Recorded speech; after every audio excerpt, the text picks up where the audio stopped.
ইব্রাহিম আলাইহিস সালাম এবং ইসমাঈল আলাইহিস সালামের যে কুরবানি, ওনাদের যে আত্মত্যাগ, এই দৃশ্যপটটি কিন্তু আমাদের চোখের সামনে ভেসে ওঠে। আমরা জানি যে ইব্রাহিম আলাইহিস সালাম আল্লাহ তাআলা সন্তুষ্টির জন্য স্বীয় পুত্র ইসমাঈল আলাইহিস সালামকে কুরবানি করতে চেয়েছিলেন, এবং সেই প্রসঙ্গ থেকেই কিন্তু আমরা প্রতি বছর জিলহজের 10 তারিখে কুরবানি করে থাকি। এবং এই দৃশ্যটি আল্লাহ তাআলার কাছে এতই ভালো লেগেছিল, এই আত্মত্যাগের দৃশ্যকে আল্লাহ তাআলা স্মরণীয় করে রাখবার জন্য কিয়ামত পর্যন্ত সব বিশ্বাসীদের জন্য এই জিলহজের একই টাইমে, জিলহজের 10 তারিখে কুরবানি করাটাকে আল্লাহ তাআলা আমাদের উপর অবধারিত করে দিয়েছেন। এই বিষয়টি সূরাতুস সাফফাতের 105 নম্বর আয়াতে আল্লাহ তাআলা এভাবে ইরশাদ করছেন, ফালাম্মা বালাগা মাআহুস সা'য়া ক্বালা ইয়া বুনাইয়া ইন্নী আরা ফিল মানামি আন্নী আযবাহুক ফানজুর মাযা তারা। অর্থাৎ ইসমাঈল আলাইহিস সালাম যখন একটু বড় হলেন, বাবার সাথে হাঁটতে পারেন, দৌড়াদৌড়ি করতে পারেন, ঠিক তখন ইব্রাহিম আলাইহিস সালাম স্বপ্নে দেখলেন যে তিনি ইসমাঈল আলাইহিস সালামকে কুরবানি করছেন, এবং স্বপ্ন দেখেই তিনি সরাসরি ছেলের সাথে কনসালটেশনে গেলেন,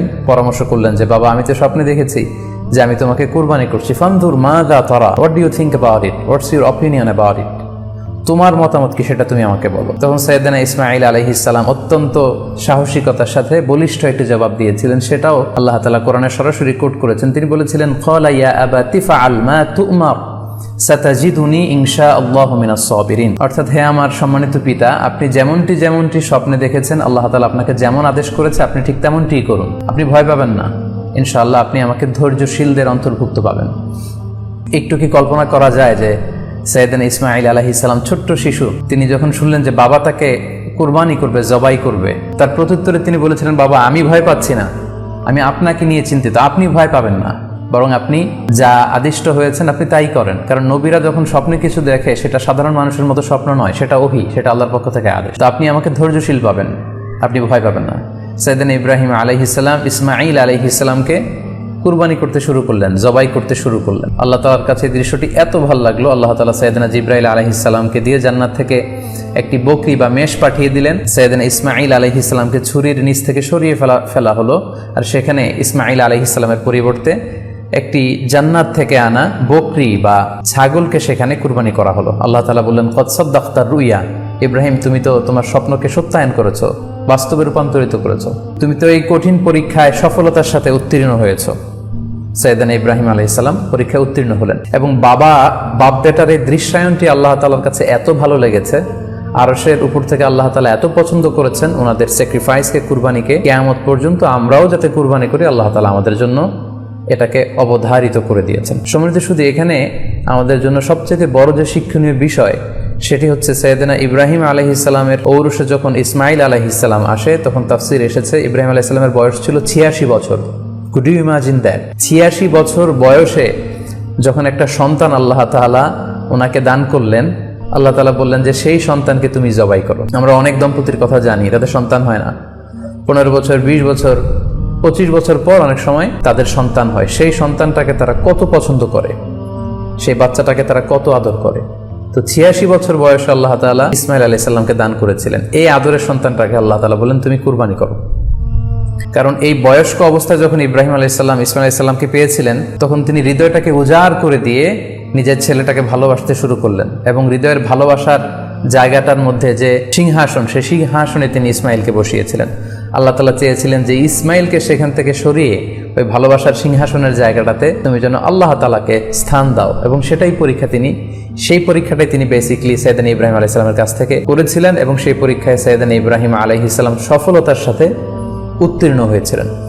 অর্থাৎ আল্লাহ চেয়েছিলেন যে তোমার হৃদয়ের ভালোবাসার সবচাইতে বড় জায়গাটা হচ্ছে ইসমাঈল, তোমার পুরো হৃদয়টা জুড়ে আছে ইসমাঈল, আমি চাই তুমি আমার সন্তুষ্টির জন্য এই ইসমাঈলকে বিলিয়ে দাও, এই ইসমাঈলকে কুরবানি করে দাও। সম্মানিত শুধু এই স্টোরিটা থেকে আমাদের জন্য শিক্ষা হচ্ছে যে সাইয়েদনা ইব্রাহিম আলাইহিস সালামের হৃদয়ের সবচাইতে পছন্দনীয় বিষয়টা ছিল ইসমাঈল। তিনি ইসমাঈল আলাইহিস সালামকে, নিজের ছেলেকে বেশি পছন্দ করতেন। ইব্রাহিম আলাইহিস সালামের হৃদয়ে যেমনি ইসমাঈল ছিল, আমাদের প্রত্যেকের হৃদয়ে কিন্তু এরকম এক একটা ইসমাঈল আছে, কল্পিত ইসমাঈল, রূপক ইসমাঈল। আমাদের কারো হৃদয়ের ইসমাঈল হচ্ছে আমাদের টাকা পয়সা, আমাদের কারো হৃদয়ের ইসমাঈল হচ্ছে আমার ব্যাংক ব্যালেন্স, আমাদের কারো হৃদয়ের ইসমাঈল হচ্ছে আমার দামি গাড়ি, আমাদের কারো হৃদয়ের ইসমাঈল হচ্ছে আমাদের যশ, খ্যাতি, আমাদের ক্ষমতা, প্রতিপত্তি, এগুলো। আল্লাহ তাআলা চান আমাদের প্রত্যেকের যার যার হৃদয়ের ইসমাঈল যেটা, সেটাকে আমরা আল্লাহ তাআলার সন্তুষ্টির জন্য উৎসর্গ করতে পারবো কিনা। আল্লাহ তাআলার খুশির জন্য, সেরেফ শুধুমাত্র আল্লাহ তাআলার জন্য আমার হৃদয়ের ইসমাইলটাকে আমি স্যাক্রিফাইস করতে পারবো কি, এই শিক্ষাটা দেওয়ার জন্যই বেসিক্যালি আল্লাহ তাআলা এই কুরবানিকে আমাদের জন্য প্রেসক্রাইব করেছেন। আল্লাহ তাআলা চান যে আমাদের হৃদয়ের পুরো জায়গাটা জুড়ে যেন আল্লাহ তাআলার সন্তুষ্টি, আল্লাহ তাআলার ভালোবাসা, আল্লাহকে যে আমরা ফিল করি, আল্লাহকে যে আমরা ভয় পাই, সেই জায়গাটাতে যেন আমরা আল্লাহ তাআলাকে রাখতে পারি। এটাই মূলত আল্লাহ তাআলা আমাদের কাছ থেকে চান, এবং আমাদের জীবনের সব কাজগুলোই হবে শুধুমাত্র কেবলমাত্র আল্লাহ তাআলার সন্তুষ্টির জন্য। এজন্য বিশ্বনবী সাল্লাল্লাহু আলাইহি ওয়াসাল্লামকে কিন্তু আল্লাহ রাব্বুল আলামিন শিখিয়ে দিয়েছেন যে কুল ইন্না সলাতি ওয়া নুসুকি ওয়া মাহইয়ায়া ওয়া মামাতি লিল্লাহি রাব্বিল আলামিন। হে নবী, আপনি বলুন যে আমার নামাজ, আমার কুরবানি, আমার জীবন, আমার মরণ সবটাই তো আল্লাহর জন্য। তাই আমাদের হৃদয়ে যদি আমরা আল্লাহকে স্থান দিতে পারি, আমাদের সব কিছু, সাইয়েদনা ইব্রাহিম আলাইহিস সালাম যেমনি নিজের প্রিয় পুত্র সন্তানকে কুরবানি করেছিলেন, ঠিক তেমনিভাবে আমাদের হৃদয়ের ইসমাইলটাকেও যদি আমরা আল্লাহ সন্তুষ্টির জন্য স্যাক্রিফাইস করতে পারি, কুরবানি করতে পারি, তাহলেই কিন্তু এই কুরবানির শিক্ষাটা আমাদের জন্য বাস্তবায়িত হবে বা সফল হবে। এবং এই শিক্ষাটা দেওয়ার জন্য আল্লাহ তাআলা এই কুরবানির বিধানকে আমাদের জন্য জারি করেছেন, যে আমাদের হৃদয়ে শুধু আল্লাহ তাআলার ভয় থাকে। এবং এই যে আমরা কুরবানি করবো, কুরবানির রক্ত, গোশত, চামড়া কোনোটাই কিন্তু আল্লাহ তাআলার কাছে পৌঁছে না, পৌঁছে হচ্ছে আমাদের হৃদয়ের ভয়, তাকওয়াটা আল্লাহ তাআলার কাছে পৌঁছে। সূরাতুল হাজ্জের 37 নম্বর আয়াতে আল্লাহ বলছেন, লা ইয়ানালাল্লাহা লুহুমুহা ওয়ালা দিমাউহা ওয়ালাকি ইয়ানালুহুত তাকওয়া মিনকুম। এই কুরবানির রক্ত, কুরবানির গোশত, এগুলো তো আল্লাহর কাছে পৌঁছে না, আল্লাহর কাছে পৌঁছে হচ্ছে তোমাদের তাকওয়া। আমরা কতটা ইখলাসের সাথে, কতটা আন্তরিকতার সাথে, কতটা আনুগত্যের সাথে আমাদের সম্পদ, আমাদের নিজেদেরকে আমরা আল্লাহর কাছে সোপর্দ করতে পেরেছি, আমরা কতটা আল্লাহর সমর্পিত বান্দা হতে পেরেছি, এটাই হচ্ছে এই কুরবানির শিক্ষা, যেটা সাইয়েদনা ইব্রাহিম আলাইহিস সালাম গোটা বিশ্ববাসীর জন্য নিদর্শন এই ঘটনার মধ্য দিয়ে কিন্তু আমাদের জন্য রেখে গিয়েছেন। তাই আমরা এই কুরবানির মধ্য দিয়ে এটা যেন ফিল করি যে আমাদের সবটুকু আমরা আল্লাহর জন্য বিলিয়ে দিতে প্রস্তুত আছি। সম্মানিত, শুধু এই কুরবানির দিনে ইয়ামুন নাহারে বা 10 জিলহজে আমরা যে কুরবানি উদযাপন করবো, ঈদুল আজহা উদযাপন করব, এই দিনের সবচাইতে প্রিয় আমল হচ্ছে আল্লাহ তাআলার কাছে পশু জবাই করে, যেটা আমরা বলেছি ইব্রাহিম আলাইহিস সালামের সেই ঘটনার, সেই দৃশ্যায়নের পুনরাবৃত্তি আল্লাহ তাআলা সেটা দেখতে চান। আমরা পশু জবাই করে রক্ত প্রবাহিত করে দেয়, এটা আল্লাহ তাআলার কাছে খুবই পছন্দনীয়। সুনানে তিরমিজিতে এসেছে, আয়েশা রাদিয়াল্লাহু তাআলা আনহা থেকে বর্ণিত, তিনি বলেন, আন্না রাসূলুল্লাহ সাল্লাল্লাহু আলাইহি ওয়াসাল্লাম ক্বাল, আল্লাহ রাসূল সাল্লাল্লাহু আলাইহি ওয়াসাল্লাম বলেছেন, মা আমিলা আদামিয়ুন মিন আমালিন ইয়াউমান নাহার আহাব্বা ইলাল্লাহি মিন ইহরাকিদ দাম। অর্থাৎ ইয়াউমুন নাহারে 10 জিলহজে পশু কুরবানি দিয়ে সে পশুর রক্ত প্রবাহিত করে দেওয়ার চেয়ে শ্রেষ্ঠ কোনো আমল আল্লাহর কাছে হতে পারে না, এর চেয়ে কোনো প্রিয় আমল আল্লাহর কাছে নেই। তার মানে কুরবানির দিনে সবচাইতে প্রিয় আমল, আল্লাহর কাছে পছন্দনীয় আমল হচ্ছে কুরবানি করা। তাই আমাদের যাদের সাধ্য আছে আমরা যেন বেশি বেশি কুরবানি করি। সম্মানিত, শুধু আমরা জানি যে এই কুরবানিকে আল্লাহ তাআলা আমাদের উপর আবশ্যক করেছেন। কুরবানির হুকুম সম্পর্কে যদি বলি তাহলে বলবো যে এটা ওয়াজিব হানাফি স্কুল অফ থট অনুযায়ী, কিন্তু অন্যান্য মাযহাবে এটাকে সুন্নাতে মুআক্কাদা বলা হয়েছে।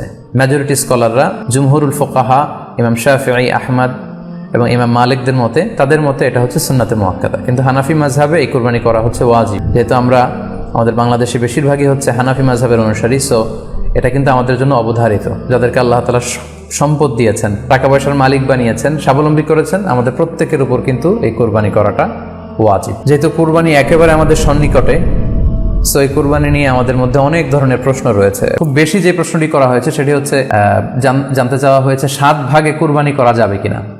এই ধরনের প্রশ্ন কিন্তু আমরা আগে শুনতাম না। রিসেন্টলি কিছু কিছু স্কলারদের আলোচনা বা এতে করে লোকজন হয়তো বিভ্রান্তিতে ভোগেন কিংবা একটা ধোঁয়াশা তৈরি হয়, ফলে এই প্রশ্নটি করা হচ্ছে। আমরা আবহমান কাল থেকে আমাদের প্রিয় মাতৃভূমি বাংলাদেশে হয়তো ছাগল কুরবানি দিয়েছি অথবা গরু কুরবানি দিয়েছি সর্বোচ্চ 7 ভাগে।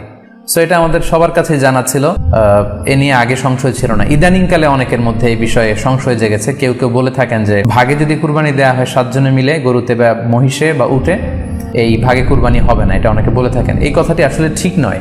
আপনি যদি ভাগে কুরবানি দিতে চান এটি জায়েজ আছে, এবং একটি উটে বা মহিষে বা গরুতে আপনি সর্বোচ্চ 7টি ভাগে কুরবানি দিতে পারবেন ইনশাআল্লাহ। এ ব্যাপারে সহিহ মুসলিমের একটি হাদিসকে আমরা এখানে উল্লেখ করতে চাই। সাইয়েদনা জাবের রাদিয়াল্লাহু তাআলা আনহু থেকে বর্ণিত, তিনি বলেন, ক্বালা হাজাজনা মা রাসূলিল্লাহি সাল্লাল্লাহু আলাইহি ওয়াসাল্লাম, আমরা আল্লাহ রাসূল সাল্লাল্লাহু আলাইহি ওয়াসাল্লামের সাথে হজ করেছি। ফানাহারনাল বাঈরা আন সাবআ, সেখানে আমরা উট কুরবানি দিয়েছি 7 জনের পক্ষ থেকে। ওয়াল বাকারাতা আন সাবআ, আর আমরা সেখানে গরু কুরবানি দিয়েছি 7 জনের পক্ষ থেকে। খুব সুস্পষ্ট, একটি উটে ওনারা 7 জন অংশগ্রহণ করতেন, একটি গরুতে 7 জন অংশগ্রহণ করতেন। তো এই হাদিসের আলোকে অনেকে বলে থাকেন যে এটি হজের সময়, সফরের সময়, কিন্তু মুকিম অবস্থায় 7 ভাগে দেয়া যায় না। আসলে এই কথাটিও ঠিক নয়, কারণ সুনানে আবু দাউদের আরেকটি হাদিসে এসেছে যেখানে আল্লাহ রাসূল সাল্লাল্লাহু আলাইহি ওয়াসাল্লাম সুস্পষ্ট বলেছেন, সেখানে হজ বা কোনো সফরের উল্লেখ নেই, সেটা হচ্ছে জেনারেল স্টেটমেন্ট, অর্থাৎ আল বাকারাতু আন সাবআ, গরুতে সর্বোচ্চ 7 অংশ দিয়ে কুরবানি দেওয়া যায়, ওয়াল জাজুরু আন সাবআ, আর উটের ক্ষেত্রেও সর্বোচ্চ 7 অংশ দিয়ে কুরবানি দেওয়া যায়। তো এই হাদিস, দ্বিতীয় যে হাদিসটি উল্লেখ করলাম, এটা হচ্ছে জেনারেল স্টেটমেন্ট, সেখানে সফর মুকিম কোনো কথা বলা হয়নি, ইন জেনারেলি বলা হয়েছে যে উটে 7 ভাগ দেওয়া যায়, গরুতে 7 ভাগ দেওয়া যায়। সো আমরা যারা ভাগে কুরবানি দিচ্ছি 7 জন মিলে একটি গরু, আপনারা নিঃসন্দেহে সানন্দ চিত্তে নিশ্চিন্তে কুরবানি দিতে পারেন। সহিহ হাদিসের আলোকে এটি সাব্যস্ত, এতে কোনো সমস্যা নেই ইনশাল্লাহ। তবে ভাগে কুরবানিতে কিংবা যৌথ কুরবানিতে কয়েকটি বিষয় আমাদেরকে খেয়াল রাখতে হবে। নাম্বার 1 হচ্ছে নিয়ত। আপনাদের ইন্টেনশনটা ক্লিয়ার হতে হবে, প্রত্যেকেরই যাতে একই ইন্টেনশন থাকে, সবারই যাতে ইন্টেনশন থাকে যে শুধুমাত্র আল্লাহ তাআলার সন্তুষ্টির জন্য আমরা এই কুরবানি দিচ্ছি। এখানে কয়েকজনের যদি ইন্টেনশন থাকে যে আল্লাহর সন্তুষ্টি, অন্যজনের যদি নিয়তে ঝামেলা থাকে, তাহলে কিন্তু কুরবানিটা প্রশ্নবিদ্ধ হয়ে যাচ্ছে। কারণ ইন্নামাল আমালু বিন্নিয়াত, ইয়ানি ইন্নামা সাওয়াবুল আমালি বিন্নিয়াত, সমস্ত কাজের প্রতিদান দেয়া হবে আপনার ইন্টেনশন বা নিয়তের উপর ভিত্তি করে। সো এজন্য যারা খুব বেশি মুখলেস, খুব বেশি মুত্তাকি, তারা অনেক সময় যৌথ কুরবানি দিতে চান না। তাদের সামর্থ্য না থাকলে ছোট একটা ছাগল দিয়ে তারা একাকি কুরবানি দিতে চান। এটা safe, he want to be in the safer side. কারণ যৌথ কুরবানি দিতে দিতে যে কার মনে কি চিন্তা, কার মনে কি নিয়ত, আমরা কিন্তু কিছু জানি না। সো যদি যৌথ কুরবানি দেন, কুরবানির আগে সবাইকে এটা কনসার্ন করে দেওয়া, রিমাইন্ডার দেওয়া যে ভাই আমাদের এই কুরবানিটা হবে শুধুমাত্র কেবলমাত্র আল্লাহ তাআলার সন্তুষ্টির জন্য, অন্য কোনো নিয়ত যেন না থাকে, তাহলে কিন্তু আমাদের কুরবানি বরবাদ হয়ে যাবে। এটা হচ্ছে প্রথম কনসার্ন। 2 নম্বর কনসার্ন হচ্ছে হালাল উপার্জন দিয়ে কুরবানি হতে হবে। যৌথ কুরবানিতে কেউ কেউ যদি এমন থাকে যাদের উপার্জন হালাল না, সেই কুরবানি কিন্তু আল্লাহ তাআলার দরবারে কবুল হবে না। সো এটা খুব গুরুত্বপূর্ণ একটা বিষয়। আরেকটা হচ্ছে লৌকিকতা। লৌকিকতা যদি থাকে তাহলেও কুরবানি কবুল হবে না। যৌথ কুরবানিতে কারো যদি এটা থাকে যে আমার গরুটা সবচেয়ে বড়, আমাদের গরুটা এলাকার সবচেয়ে বড় গরু, এবং সবাইকে বলে বেড়াচ্ছে যে এইবারের গরুটা সবচেয়ে বড় হয়েছে, আমার চেয়ে বড় গরু কেউ দিতে পারে না এই এলাকায়, এই জাতীয় যদি লৌকিকতা প্রবণতা কারোর মধ্যে থাকে, তাহলেও কিন্তু তার কুরবানি কবুল হবে না। সো যৌথ কুরবানি যদি আপনারা দিতে চান, এই বিষয়গুলো আমাদেরকে খেয়াল রাখতে হবে। আরও একটি প্রশ্ন খুব বেশি আমাদের কাছে জানতে চাওয়া হয়েছে, সেটা হচ্ছে কুরবানির সাথে আকিকা দেয়া যাবে কিনা। খুব বেশি আলোচনা হচ্ছে এই প্রসঙ্গটা যে কুরবানির সাথে আকিকা দিয়ে দেয়া যাবে কিনা। এক্ষেত্রে আমরা উত্তরে বলবো যে কুরবানি এবং আকিকা আপনাদের খেয়াল রাখতে হবে যে ভিন্ন দুটি ইবাদত। প্রথম কথা হচ্ছে ইবাদত ভিন্ন দুটি ইবাদত। কারণ কুরবানি এটা বছরের একটা নির্ধারিত সময়, জিলহজের 10 তারিখে, এবং তারপরে আরো 2 দিন বা 3 দিন, এই সময়গুলোতে আপনি কুরবানি করতে পারবেন। তাহলে এটা হজের মৌসুমে জিলহজ মাসে করতে হয় কুরবানি। কিন্তু আকিকা কিন্তু এরকম না, আকিকাটা যে কোনো মাসে হতে পারে। আকিকাটা হচ্ছে নবজাতক সন্তানের ভূমিষ্ঠ হওয়ার পরে শুকরিয়া স্বরূপ আল্লাহর কাছে যে কুরবানিটা করতে হয়, সেটাকে আমরা বলি আকিকা। হাদিসে এসেছে আকিকা। তো সেটা হচ্ছে সন্তান কখন ভূমিষ্ঠ হলো সেটার উপর নির্ভর করে। কারো সন্তান রমাদানে হতে পারে, কারো সন্তান জিলহজ মাসেও হতে পারে, শাওয়ালে হতে পারে, রজাবে হতে পারে। আকিকা হচ্ছে বাচ্চা যেদিন জন্মগ্রহণ করবে, সন্তান ভূমিষ্ঠ হওয়ার 7 দিন পরে। তাহলে ভিন্ন দুইটা ইবাদত, দুই সময়ের ইবাদত। নাম্বার 2, আকিকার ক্ষেত্রে আল্লাহ রাসূল সাল্লাল্লাহু আলাইহি ওয়াসাল্লাম বলেছে আনিল গুলামি শাতান ওয়া আনিল জারিয়াতি শাত, অর্থাৎ ছেলে হলে 2টি ছাগল দিয়ে আকিকা করো, এবং যদি মেয়ে হয় তাহলে 1টি ছাগল দিয়ে আকিকা করো। তো সেক্ষেত্রে কুরবানিতে কিন্তু এরকম বিধান নেই। কুরবানিতে কিন্তু 1টি ছাগল দিয়ে আপনি কুরবানি করলে কুরবানি হয়ে যাচ্ছে, সেখানে 2টি ছাগল দেওয়া লাগবে এমন কোনো কথা নেই। তো এভাবে আমরা বুঝতে পারতেছি, খুবই স্পষ্টত কমন সেন্স খাটালেও আমরা বুঝতে পারতেছি, এবং আল্লাহ রাসূল সাল্লাল্লাহু আলাইহি ওয়াসাল্লামের ভাষ্যগুলো অনুসারে আমরা বুঝতে পারছি দুইটা 2 ধরনের ইবাদত। যদিও এই 2 ইবাদতে কিছুটা মিল আছে, কিন্তু দুইটা 2 সময়ের ইবাদত, দুইটা আলাদা, 2টি উপলক্ষ, 2টার আলাদা নির্ধারিত সময় রয়েছে। যেমন আকিকার ক্ষেত্রে সুন্নাহ হচ্ছে বাচ্চা যেদিন জন্মগ্রহণ করবে তার 7ম দিন শেষে 7 দিন পরে আপনি আকিকা করবেন। আল্লাহ রাসূল সাল্লাল্লাহু আলাইহি ওয়াসাল্লাম বলেছেন কুল্লু গুলামিন মুরতাহানুন বিআকিকাতিহি তুযবাহু আনহু ইয়াওমা সাবিহি, প্রত্যেক সন্তানের আকিকা দিতে হয় তার 7ম দিনে, ওয়া ইউহলাকু ওয়া ইউসাম্মা, এবং 7ম দিনে মাথার চুল ফেলে দিতে হয়, তার সুন্দর একটি নাম রাখতে হয়। তাহলে আকিকার বিধান হচ্ছে সম্মানিত সুধী সন্তান জন্মগ্রহণ করার 7 দিন পরে।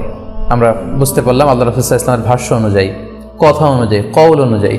এবার যদি আমরা আল্লাহ রাসূল সাল্লাল্লাহু আলাইহি ওয়াসাল্লামের আমল দেখি, ওনার ব্যক্তিগত আমল কি ছিল, সেক্ষেত্রে আমরা সহিহ ইবনে হিব্বানের একটি হাদিস উল্লেখ করব, যেটিকে ইবনে হাজার আল আসকালানি উনি ওনার ফাথুল বারিতে সহিহ হিসেবে উল্লেখ করেছেন।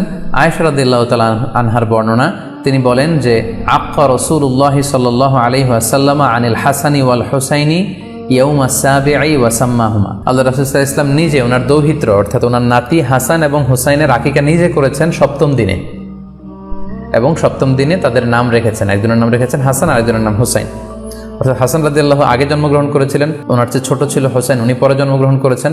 তো ওনাদের জন্মের পরে 7 দিন পরে আল্লাহ রাসূল সাল্লাল্লাহু আলাইহি ওয়াসাল্লাম ওনাদের আকিকা দিয়েছিলেন, এবং সপ্তম দিনে উনি আকিকাও দিয়েছেন এবং তাদের নামও রেখেছেন। তাহলে আল্লাহ রাসূল সাল্লাল্লাহু আলাইহি ওয়াসাল্লামের কওলি হাদিস, ওনার ভাষ্যমতে আমরা জানলাম উনি বলেছেন সপ্তম দিনে আকিকা দিতে হয়, এবং ওনার ব্যক্তিগত আমল থেকে আমরা জানতে পারলাম যে উনি ওনার 2 নাতির আকিকা দিয়েছেন সপ্তম দিনে এবং নাম রেখেছেন। তাহলে এ থেকে আমরা সুস্পষ্ট বুঝতে পারি যে আকিকা দিতে হয় সন্তান জন্মগ্রহণ করার 7 দিন পর, সপ্তম দিনে। যদিও তবারানিতে আরেকটি হাদিস এসেছে যেখানে বলা হয়েছে যে আকিকা সপ্তম দিনেও দেয়া যায়, 14তম দিনে দেয়া যায়, 21তম দিনে দেয়া যায়। যদি সপ্তম দিনে কেউ দিতে না পারে কোনো কারণে তাহলে 14তম দিন, না পারলে 21তম দিন। তাহলে সুস্পষ্টভাবে উল্লেখ আছে যে আকিকার সময়সীমা সপ্তম দিনের কথা আমাদেরকে বলা হয়েছে। তো সেক্ষেত্রে আপনার সন্তান জন্মগ্রহণ করলে আপনি শুকরিয়া স্বরূপ কুরবানি করবেন, আত্মীয় স্বজনকে খাওয়াবেন, আকিকার গোশত নিজেরাও খাবেন। তো এটা যদি আপনি কুরবানির জন্য রেখে দেন তাহলে তো সন্তান দুনিয়াতে আসার এই আনন্দটা থাকে না। একজন যখন সন্তান পায় সে কেমন যেন আকাশের চাঁদ হাতে পায়, তো তখন তার 7 দিনের মধ্যে যে আনন্দটা থাকে, ওই দিন তার নাম রাখা হবে, আত্মীয় স্বজনরা আসবে, বাচ্চাকে দেখবে, দোয়া করবে, তখন আকিকা করে গোশত নিজে খাবেন, আত্মীয়দের খাওয়াবেন, পাড়া প্রতিবেশীদেরকে দিবেন। এটা হচ্ছে সন্তান ভূমিষ্ঠ হওয়ার উপলক্ষকে কেন্দ্র করে এই আকিকা। সো এটাকে কুরবানির সাথে মিক্স আপ করার কোনোই প্রয়োজন নেই, এবং এক্ষেত্রে সুস্পষ্ট গাইডলাইন হচ্ছে যে সপ্তম দিনে আকিকাটা দিতে হয়।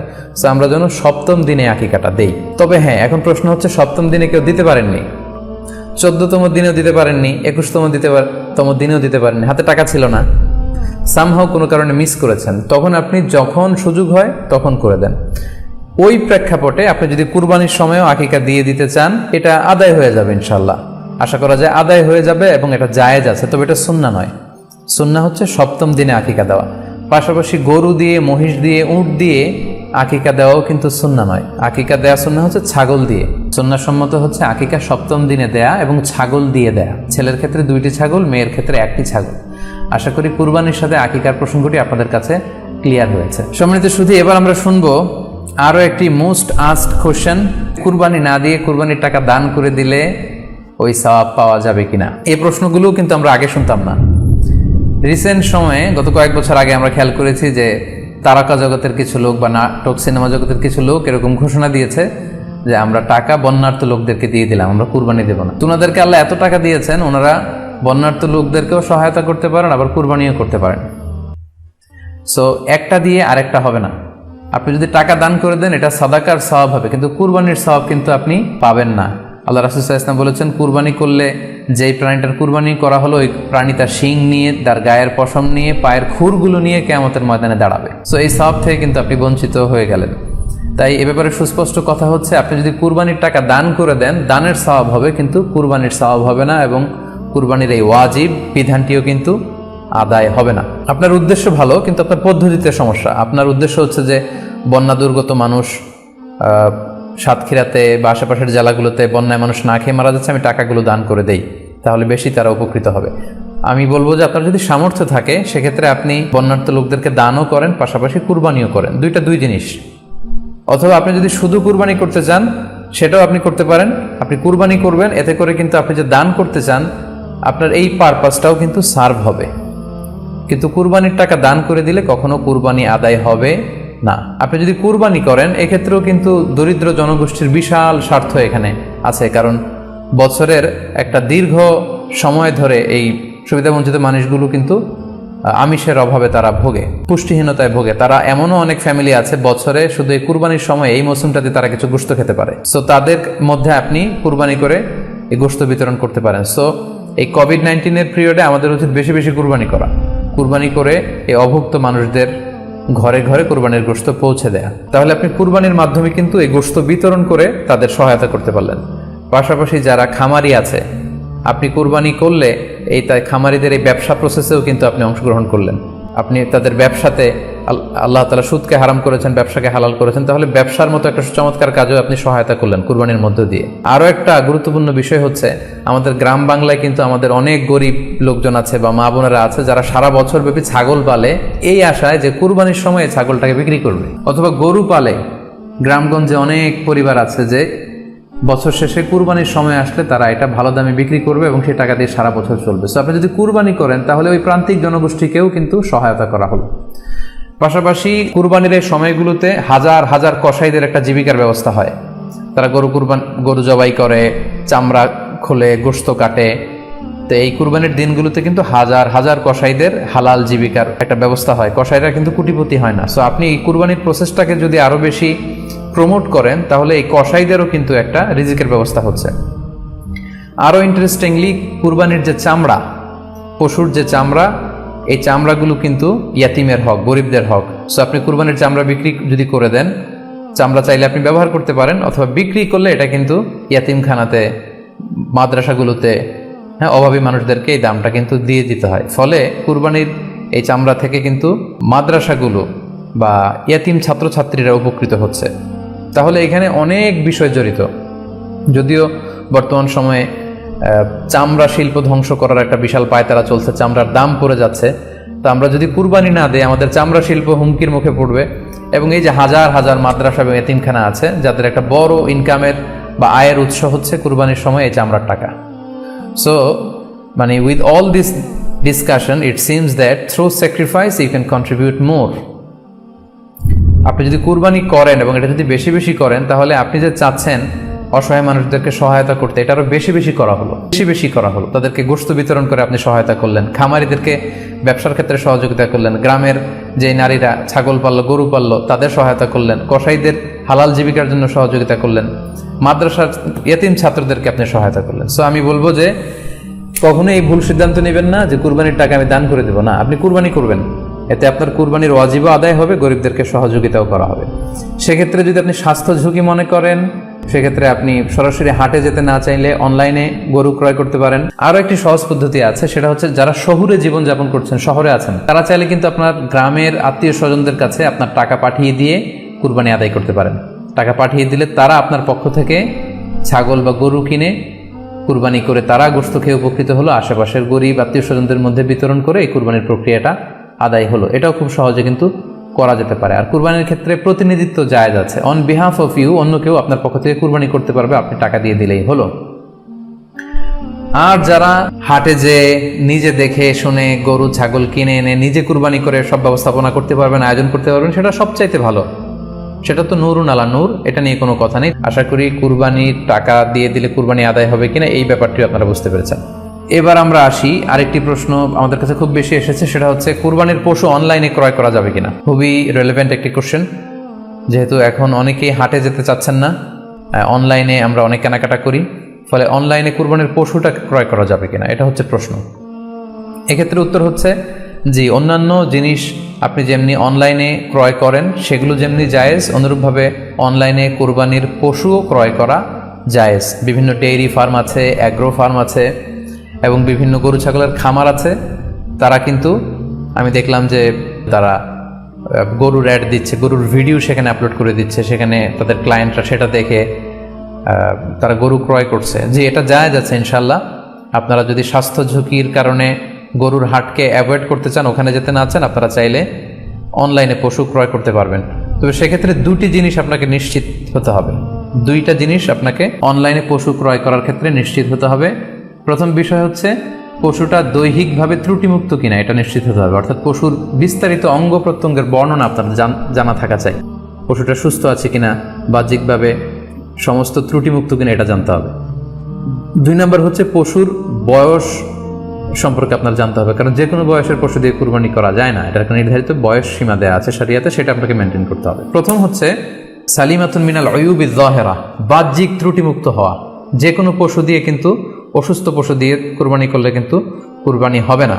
এক্ষেত্রে আমরা সুনানে নাসাইর একটি হাদিস উল্লেখ করব। হাদিসটি সহিহ, বারা ইবনে আসিব রাদিয়াল্লাহু তাআলা আনহু বর্ণনা করেছেন।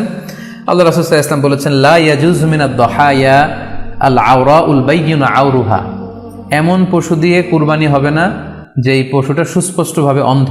অন্ধ কানা কোনো পশু দিয়ে কুরবানি হবে না। ওয়াল আরজা উল বাইয়িনু আরাজুহা, খোড়া, কুরবানি যেখানে করা হবে ওই জায়গা পর্যন্ত হেঁটে যেতে পারছে না, মাঠ থেকে বাড়িতে আনা যাচ্ছে না, এরকম খোড়া প্রাণী দিয়ে কুরবানি করা যাবে না। ওয়াল মারিদাতুল বাইয়িনু মারাদুহা, খুব বেশি অসুস্থ, খুবই দুর্বল অসুস্থ প্রাণী দিয়ে কুরবানি করা যাবে না। ওয়াল আজফা উল্লাতি লা তুনকি, এবং এমন এমন বয়স্ক বৃদ্ধ প্রাণী যে অতি বয়সের ভারে এটা নুজ্জ হয়ে গিয়েছে এবং এর হাড্ডির ভেতরে যে মজ্জা শুকিয়ে গিয়েছে, এরকম প্রাণী দিয়েও কিন্তু কুরবানি করা যাবে না। তাহলে সুনানে নাসাইয়ের এই সহিহ হাদিসটির মধ্য দিয়ে আমরা বুঝতে পারলাম যে অন্ধ প্রাণী দিয়ে কুরবানি করা যায় না, খোড়া প্রাণী দিয়ে করা যায় না, খুবই দুর্বল প্রাণী দিয়ে এবং খুব বয়স হয়েছে এরকম প্রাণী দিয়ে কিন্তু কুরবানি করা যাবে না। তারপর আমরা সুনানে তিরমিজির আরেকটি হাদিস এখানে উল্লেখ করব। এই হাদিসটিও হাসান পর্যায়ের হাদিস। বর্ণনাকারী হচ্ছেন আলী রাদিয়াল্লাহু তাআলা আনহু। তিনি বলেন, নাহা রাসূলুল্লাহ সাল্লাল্লাহু আলাইহি সাল্লাম আইয়ুদহা বিআ'যাবিল করনি ওয়াল উযুন, অর্থাৎ আল্লাহ রাসূল সাল্লাল্লাহু আলাইহি ওয়াসাল্লাম শিং ভাঙা এবং কান কাটা এরকম প্রাণী দিয়ে কুরবানি করতে নিষেধ করেছেন। অর্থাৎ ব্রোকেন হর্নস অ্যান্ড ইয়ার্স, কোনো পশুর যদি শিং দুটো ভাঙা থাকে অথবা কান কাটা থাকে এরকম প্রাণী দিয়ে কুরবানি করলে কুরবানি আদায় হবে না। পশুর কানের ব্যাপারে আরও সুস্পষ্ট হাদিস এসেছে সুনানে তিরমিজিতে, এটিও হাসান পর্যায়ের হাদিস। বর্ণনাকারী সাইয়েদনা আলী রাদিয়াল্লাহু তাআলা আনহু, তিনি বলেন যে নাহা রাসূলুল্লাহ সাল্লাল্লাহু আলাইহি ওয়াসাল্লাম আইয়ুদহা বিমুকাবালা আও মুদাবারা আও শারকা আও খরকা আও জাদআ, অর্থাৎ আল্লাহ রাসূল সাল্লাল্লাহু আলাইহি ওয়াসাল্লাম মুকাবালা মানে এমন প্রাণী যে প্রাণীর কানের সামনের অংশ কাটা, এরকম প্রাণী দিয়ে কুরবানি করা যাবে না। আও মুদাবারা, এমন প্রাণী যে প্রাণীর কানের পেছনের অংশ কাটা, সেটা দিয়ে কুরবানি করা যাবে না। আও শারকা, অথবা কানের মাঝখানে কাটা, দুই দিক ঝুলে আছে, করা যাবে না। আও খরকা, অথবা কানের ভেতরে ছিদ্র, পশুর কানে যদি ছিদ্র থাকে, কেটে যে ছিদ্র হয়ে গিয়েছে, ড্রিলড হয়ে গিয়েছে, সেই প্রাণী দিয়ে কুরবানি করা যাবে না। আও জাদা, অথবা নাক কাটা, এরকম প্রাণী দিয়ে কুরবানি করা যাবে না। তাহলে আল্লাহ রাসূল সাল্লাল্লাহু আলাইহি ওয়াসাল্লামের ভাষ্যমতে এই প্রাণীগুলো দিয়ে কুরবানি করা যাবে না। ফলে আপনি অনলাইনে যদি পশু ক্রয় করতে চান, আপনার যে পশুটা ক্রয় করবেন এটা বাহ্যিকভাবে সুস্থ আছে কিনা, অঙ্গ প্রত্যঙ্গের বিস্তারিত বর্ণনা ভিডিওতে আপনাকে ক্রস চেক করে এবং বাড়িতে আনার পরে সেটাকে দেখে এই পারচেজটা আপনাকে নিশ্চিত করতে হবে। 2 নাম্বার খেয়াল রাখবার বিষয় হচ্ছে পশুর বয়স। কুরবানির পশুর একটা নির্ধারিত বয়স সীমা আছে।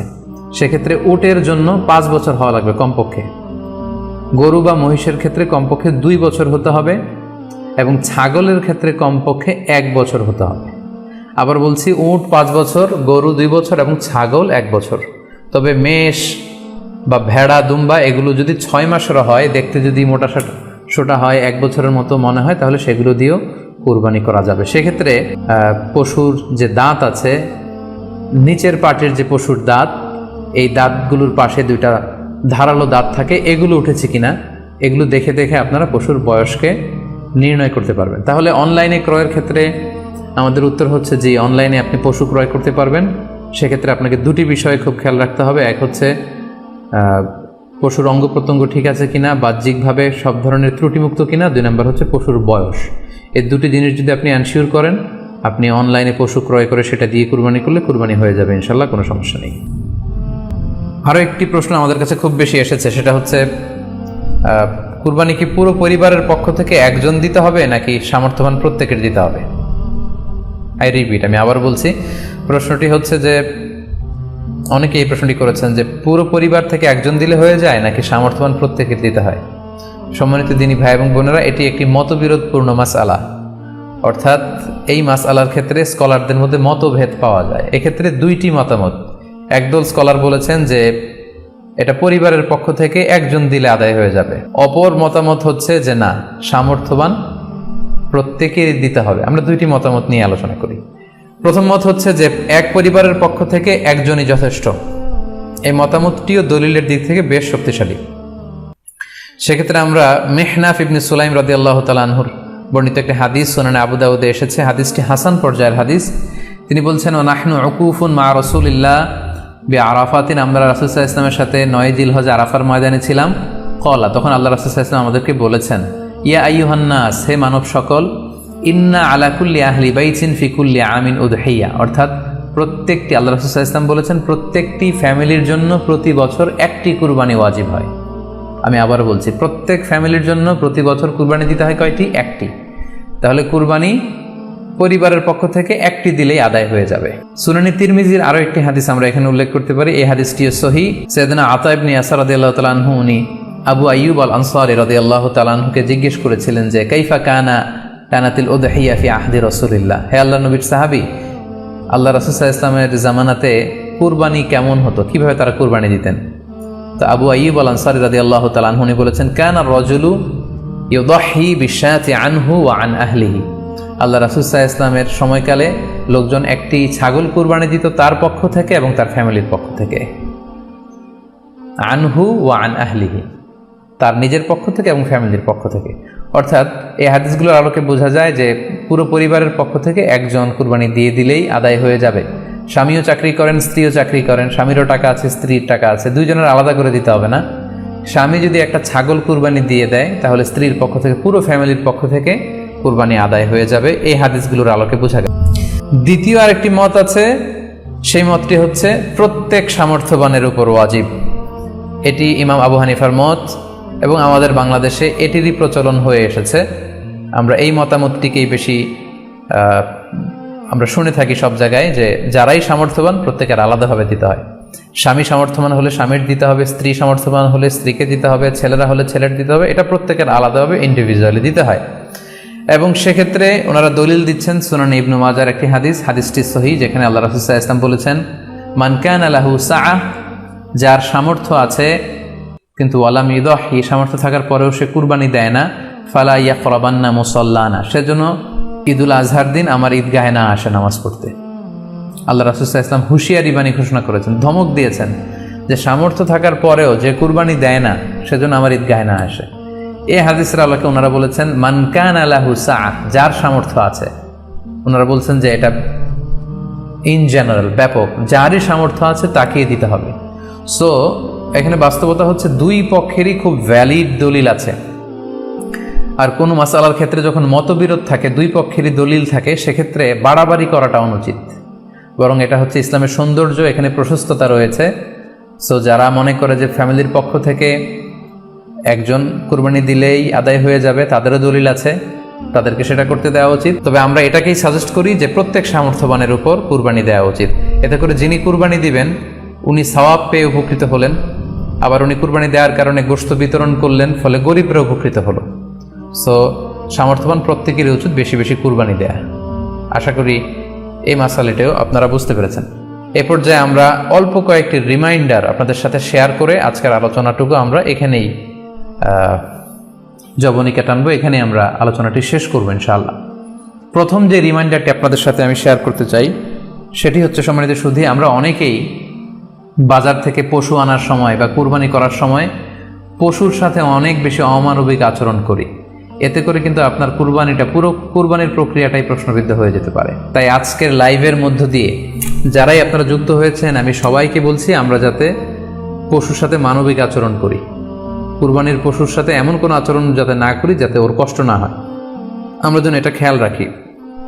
বিশেষ করে জবাই করার আগে পশুকে ভালোভাবে রশি দিয়ে বেঁধে নেয়া এবং ছুরিটা, যেই ছুরি দিয়ে জবাই করা হবে সেটা খুব ধারালো থাকা। আল্লাহ রাসূল সাল্লাল্লাহু আলাইহি ওয়াসাল্লাম কিন্তু এই দিক নির্দেশনা আমাদেরকে দিয়েছেন। সুবহানাল্লাহ, ইসলাম যে কতটা চেক অ্যান্ড ব্যালেন্স, কতটা ভারসাম্যপূর্ণ জীবন বিধান। আল্লাহ রাসূল সাল্লাল্লাহু আলাইহি ওয়াসাল্লাম সহিহ মুসলিমের বর্ণনায় তিনি বলছেন ইযা যাবাহতুম ফাআহসিনু যিবহা, তোমরা যখন জবাই করবে সেখানেও তোমরা ইহসান করো। কেননা আল্লাহ তাআলা সব জায়গায় ইহসানকে অবধারিত করেছেন। আমরা জীবনে যাই করব না কেন সেটা ইহসানের সাথে করতে হবে। তো পশুটাকে কিন্তু আমি জবাই করব, স্লটার করব, আল্লাহ রাসূল সাল্লাল্লাহু আলাইহি ওয়াসাল্লাম বললেন যখন স্লটার করবে, জবাই করবে, তখনও সেটার প্রতি ইহসান করে তোমরা জবাই করো। ওয়া ইযা যাবাহতুম ফাআহসিনু যিবহা, সেক্ষেত্রেও তোমরা সফট হার্টেড হও, সেটাকে ইহসানের সাথে জবাই করো। কিভাবে ইহসানের সাথে জবাই করবে? ওয়ালিউহিদ্দা আহাদুকুম শাফরাতাহু ওয়ালিউরিহ যাবিহাতাহু, তোমরা তোমাদের ছুরিটা খুব বেশি করে ধারালো করে নাও, যাতে করে খুব স্মুথলি স্লটারিংটা হয়ে যায়, খুব স্মুথলি কুরবানিটা তাড়াতাড়ি হয়ে যায়, যাতে প্রাণীটার কষ্ট না হয়। আমরা প্রায়ই আমাদের ব্যাখেয়ালে বা অবহেলাবশত কুরবানির পশু ট্রাক থেকে নামানো, হাট থেকে নিয়ে আসা, এমনভাবে আমরা কুরবানির পশুর সাথে ট্রিট করি, এতে করে কিন্তু অনেক অমানবিক আচরণ আমাদের দ্বারা প্রকাশ পেয়ে যায়। সো আমরা যদিও এটাকে জবাই করব, আমরা যেন ইহসানের সাথে জবাই করি, এই বিষয়টা যেন আমরা খেয়াল রাখি। এটা হচ্ছে প্রথম রিমাইন্ডার। দ্বিতীয় রিমাইন্ডার হচ্ছে, আমাদের দেশে প্রায় এটা ঘটে, জবাই করার পরে অনেক কসাইরা তাড়াতাড়ি এই পশুটার দেহ থেকে প্রাণ বের হয়ে যাওয়ার জন্য ছোট ছুরি দিয়ে জবাই করা প্রাণীটার গলার মধ্যে খোঁচা মারতে থাকে, গলায় বারবার খোঁচা মারতে থাকে। এটা কিন্তু ঠিক না। স্পাইনাল কর্ডে যদি আপনি জবাই করার পরে বারবার খোঁচা মারেন তাহলে কিন্তু এই প্রাণীটার অপমৃত্যু হতে পারে, অর্থাৎ এটা স্বাভাবিক কোনো মৃত্যু নয়। স্বাভাবিক মৃত্যু হচ্ছে জবাই করে দেয়া, এবং ইসলাম এটাকে আমাদের জন্য বৈধ করেছেন। আমরা জানি যে পাশ্চাত্যে গরুর মাথায় বুলেট মারা হয়, অথবা ইলেকট্রিক্যাল শক দিয়ে ওটাকে হত্যা করা হয়, অথবা ভারী কোনো লোহার হাতুড়ি দিয়ে গরুর মাথায় আঘাত করে সেটাকে মারা হয়। কিন্তু ইসলাম এগুলোকে নিষেধ করেছে। ইসলামের বিধান হচ্ছে স্লটারিং করা, আপনি জবাই করে দিবেন। সেক্ষেত্রে আমার মনে হয় 10 থেকে 15 মিনিট যদি আমরা একটু ওয়েট করি, গরুর দেহ থেকে সবগুলো রক্ত কিন্তু বের হয়ে যাবে, ফলে এটার গোশতটা উপাদেয় হবে আমাদের জন্য। কিন্তু আমরা যদি তাড়াহুড়ো করে, বিশেষ করে অনেক কসাই ভাইরা রুহটা যাতে তাড়াতাড়ি বের হয়ে যায়, প্রাণটা যাতে তাড়াতাড়ি বের হয়ে যায়, জবাইয়ের পরে আবার ছোট ছুরি দিয়ে স্পাইনাল কর্ডে খোঁচা মারতে থাকে, এটা কিন্তু ঠিক না। এতে করে যেটা হয়, এটা স্বাভাবিক মৃত্যু হয় না, বরং অপমৃত্যু হয়ে থাকে। আমরা যখন কুরবানি করি তখন প্রাণীটার শ্বাসনালী এবং কণ্ঠনালী কেটে যায়, এবং তারপরে রক্তনালী, যেটাকে ইংরেজিতে বলে জুগুলার ভেইন, এই জুগুলার ভেইনটা যখন কেটে যায় তখন কিন্তু প্রাণীটা আর ব্যথা পায় না। গবেষণায় দেখা গিয়েছে যে যদিও আমরা দেখি যে প্রাণীটা খুব ছটফট করে, লাফালাফি করে, কিন্তু আসলে সে ব্যথা পায় না। জুগুলার ভেইন যখন কেটে ফেলে তখন ব্রেইন তাকে স্পাইনাল কর্ডের মাধ্যমে হার্টে সিগন্যাল দেয় আরও বেশি পাম্প করার জন্য, আরও বেশি রক্ত পাঠানোর জন্য। ফলে দেহের সবগুলো রক্ত গলার ওই কাটা জায়গা দিয়ে কিন্তু বের হয়ে যায়। কিন্তু ওই মুহূর্তে আপনি যখন ছোট ছুরি নিয়ে এটার স্পাইনাল কর্ডে খোঁচাখুচি করতে শুরু করেন তখন কিন্তু এটার অপমৃত্যু ঘটে, এটার স্ট্রোক হতে পারে, এটা হার্ট অ্যাটাক করে মারা যেতে পারে। তাহলে সেটা কিন্তু স্বাভাবিকভাবে জবাইয়ের মধ্যে দিয়ে মৃত্যুবরণ করলো না, বরং হার্ট অ্যাটাক করে বা স্ট্রোক করে সেটা মারা গেল। তখন কিন্তু আপনার কুরবানিটা প্রশ্নবিদ্ধ হয়ে যেতে পারে। তো এই জন্য আমি সকলের কাছে অনুরোধ করব, আপনারা তাড়াহুড়ো না করে 10 থেকে 15 মিনিট একটু ওয়েট করেন জবাইয়ের পরে, এটাকে স্বাভাবিকভাবে, ন্যাচারালি, প্রাকৃতিকভাবে এটা রুহটা বের হতে দিন। তা না হলে আমাদের কুরবানি কিন্তু প্রশ্নবিদ্ধ হয়ে যেতে পারে। 3 নম্বর রিমাইন্ডার হচ্ছে, আমাদের বাংলাদেশের অনেক জেলায় আমরা হিন্দু মুসলমান একসাথে থাকি। আমার কাছে নিউজ এসেছে যে অনেক জায়গায় অনেকে হিন্দুদের মন্দিরের সামনে কুরবানির গরু জবাই করে। এটা ঠিক না, কারণ আমরা জানি যে ওরা এই গরুর পূজা করে থাকে। সো আমরা এমন কিছু করব না যেটা ওদেরকে খুব বেশি কষ্ট দিবে। সো অনেকে শুনেছি যে উস্কানিমূলকভাবে তারা একটু দেখিয়ে দিতে চায় বা তাদের উপর প্রতিশোধ নিতে চায়, এরকম করে অনেক সময় হিন্দুদের বিভিন্ন গ্রামে মন্দিরের সামনে এই কুরবানির ব্যবস্থাপনা করা হয়। আমি বলবো যে আমরা এটা যাতে না করি। আমরা হিন্দুদের যে উপাসনালয় আছে, আমাদের হিন্দু ভাইদের উপাসনালয়গুলোকে স্কিপ করে এমন জায়গায় কুরবানি করব যাতে করে তাদের এই দৃশ্য দেখা না লাগে, এবং তাদের এবাদতগাহের সামনেও যাতে আমাদের এরকম পরিস্থিতি তৈরি করতে না হয়। আমরা যাতে সাম্প্রদায়িক সম্প্রীতি আমাদের আবাদতের মধ্য দিয়ে বজায় রাখতে পারি, এবং কোনো ধরনের উস্কানিমূলক কর্মকাণ্ডে যেন আমরা কখনোই যুক্ত না হই। 4 নাম্বার এবং সবচাইতে গুরুত্বপূর্ণ পয়েন্ট হচ্ছে, জি খেয়াল করে শুনুন, আপনাকে বলছি, 4 নাম্বার পয়েন্ট হচ্ছে যে জবাইয়ের স্থান এবং বর্জ্য কুরবানির পরে এটাকে নিজ দায়িত্বে পরিচ্ছন্ন করুন।